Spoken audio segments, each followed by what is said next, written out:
आलं की ज्यावेळेस मी रानामध्ये ठिबक गोळा करायला आले, की शेतीची अवस्था बघून मन असं हळहळून गेलं. त्याच्यामुळे मी नमस्कार मित्रांनो, तर आज आम्ही इथे ठिबक गोळा करायला आलोय गवारीमध्ये. तुम्ही पाहू शकता गवार ही पाण्या वाचून तर आम्ही नाही जळून दिली. आम्ही याला विकत पाणी घालायचा पण प्रयत्न केला, पण ज्यावेळेस आम्ही बाजार बघितले 30 रुपये किलो, 25 रुपये किलो, ते तोडायला पण परवडा नाही.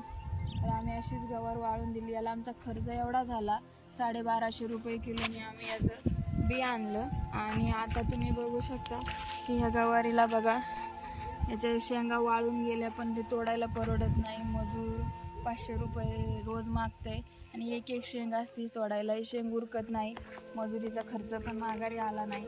आणि त्यानंतर आम्ही याला ठिबक टाकले होते. हे पाईप आम्ही पेप्सीच वापरलं होतं, पण ठिबकला भरपूर पैसे गेले. त्यानंतर शेंगांना पण गवारी यायला खूप पैसे लागले.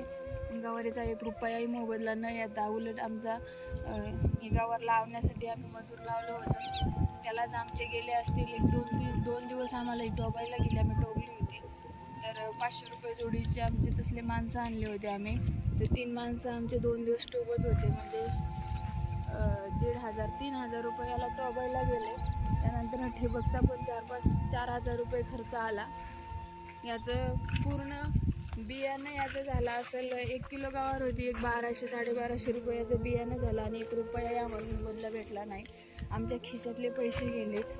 आणि लोक म्हणतात की शेतकरी हे करतात, शेतकरी उई वळतात. तर तुम्ही सत्य परिस्थिती पाहू शकता शेतकऱ्यांची काय आहे. जर याला खत टाकायचं म्हणलं तरी गोणी गेली 3,000 रुपये, 2,500 रुपये गोणीचे. रासायनिक खताची किमती वाढल्या तेवढ्या. शेणखत टाकावा तर पाणी नसल्यामुळे आमचा भाग पूर्ण कोरडवाहू असल्यामुळे आमचं फक्त पावसावरती पाणी राहतं. त्याच्यामुळे आम्ही जास्त गुरं पण नाही करू शकत. आमचे थोडंसं शेळ्या आहेत, आमचे थोडं शेळी पालन आहे, त्यांना आमचं चारा वगैरे पुरत नाही.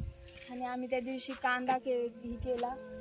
तुम्ही कालचा माझा कांद्याचा व्हिडिओ बघितला असेल. आम्ही हे सगळे शेजारच्या रानामध्ये आमचा कांदा होता, तर पावसामुळे भिजला. त्यानंतर ऊन एवढं वाढलंय की त्यातून पाणी निघायला लागलं.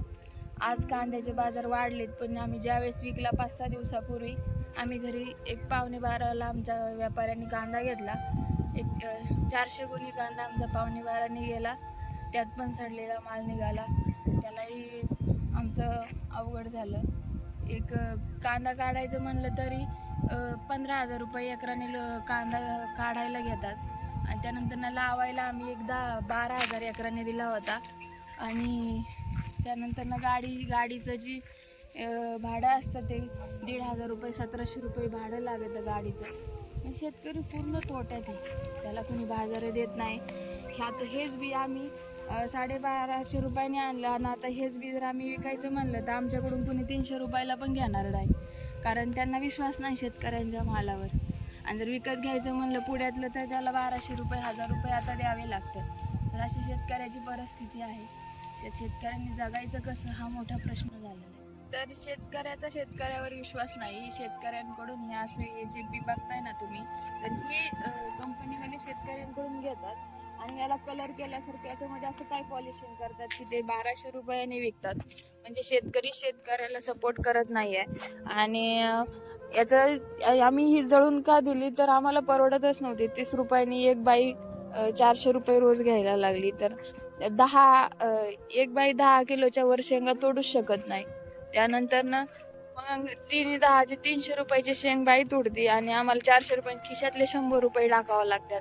तर शेतकरी काय करणार आहे याच्यावरती. त्याच्यामुळे हा माल आम्ही जळून दिला, तोडायलाच परवडला नाही. आमचे खिशातले पैसे गेले. आणि काही लोक म्हणतात की शेतकऱ्यांना मजूर लावायची काय गरज आहे, परवडत नाही. तर तुम्ही सांगा, प्रत्येकात तुम्ही शेतकरी बांधव असतील यातले काही बघणारे, प्रत्येका शेतकऱ्याकडे 5-6 एकर जमीन असते आणि घरात 1-2-3 माणसं असतात. आणि शेतकऱ्याच्या घरी काही नाही केलं तरी 4-5 जनावरं तर असतातच. जनावरांचं करायचं, त्यानंतर रानातलं करायचं, त्यानंतर घरचं करायचं. त्या सगळ्यांमध्ये मग 1-2 माणूस एवढं शेती हँडल करूच शकत नाही. त्यामुळे शेतकऱ्याला मजुराशिवाय पर्याय नाही. मजुरालाही आपण दोष नाही देऊ शकत. महागाई एवढी वाढली, गॅस झाला 1,000 रुपयावर गेलाय, त्यानंतर तेल गेलंय 2300 रुपयावर डबा गेलाय, तर ते बिचाऱ्यांचं पण हातावरती पोट असल्यामुळं त्यांना पण त्यांची पण मजबुरी आहे. तर ह्या सरकारने थोडासा विचार करायला हवा की आपण ज्याच्या जीवावर एवढं जगतोय, एवढे सगळे द्वितीय व्यवसाय करणारे लोक शेतकऱ्यांच्या जीवावर आहेत, तर त्यांच्यासाठी तुम्ही काहीतरी विचार केला पाहिजे की शेतकऱ्याला ही शेती परवडते का? तर खिशातले पैसे टाकतोय, खिशातले पैसे टाकायचे म्हणजे तो आणणार कुठून? मग तो कर्जबाजारी होतोय, आणि कर्जबाजारी झाला की सरकारने म्हणायचं सरकार काही मागे एका मंत्र्यांनी वक्तव्य केलं होतं की शेतकरी फुकट कर्ज वापरतो वगैरे. तर शेतकऱ्याकडे दुसरा पर्याय काय आहे?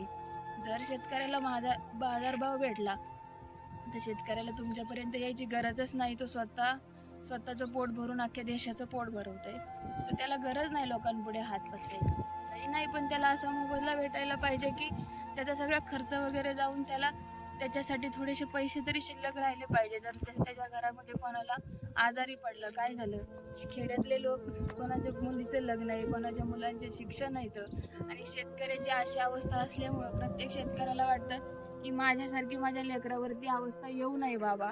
त्याच्यामुळे तो त्याच्या पोटातला ताटातला घास हे करून पोरांना शिकवायचा प्रयत्न करतोय.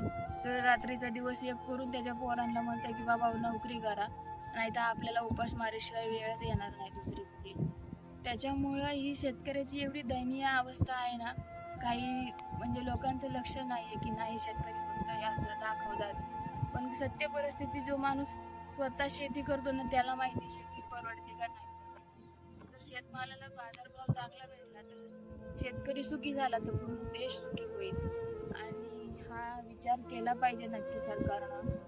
वेळ निघून गेल्याच्या नंतर बाजारभाव आले, असे किती शेतकरी बांधव आहेत आमच्यासारखे ज्यांनी 8-9 रुपये 7 रुपये 5 रुपयांनी कांदा विकला, आणि आता उरलेला कांद्यासाठी बाजारभाव आला, त्याच्या 10-5 गोण्यासाठी जर यांनी 30 रुपये बाजार दिला तर 10 गोण्यात काय होणार?